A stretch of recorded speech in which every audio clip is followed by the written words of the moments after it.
فرعون اور اس کی بیوی اس خوبصورت صندوق کو دیکھ کر حیران تھے کہ یہ اس نہر میں کیا کر رہا ہے۔ بہت تعجب کے بعد جب اس صندوق کو کھولا گیا تو اس میں ایک نہایت خوبصورت بچہ نظر آیا۔ فرعون اور بی بی آسیہ دونوں کے دلوں میں اس بچے کی محبت پیدا ہو گئی اور حضرت بی بی آسیہ رضی اللہ تعالیٰ عنہا نے فرعون سے کہا، یہ بچہ میری اور تیری آنکھوں کی ٹھنڈک ہے، اسے قتل نہ کرو، شاید یہ ہمیں نفع دے یا ہم اسے اپنا بیٹا بنا لیں۔ چونکہ فرعون کو اپنی بیوی آسیہ سے بے انتہا محبت تھی، ان کی ضد کے آگے کچھ نہ کر سکا۔ اسی طرح انہوں نے بچے کو اپنے پاس رکھ لیا۔ حضرت موسیٰ علیہ السلام ابھی دودھ پیتے بچے تھے، اسی لیے ان کو کسی دائی کی ضرورت تھی۔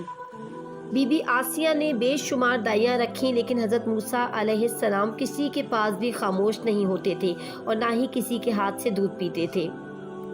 ادھر حضرت موسیٰ علیہ السلام کی امی جان بے حد پریشان تھیں کہ نامعلوم میرا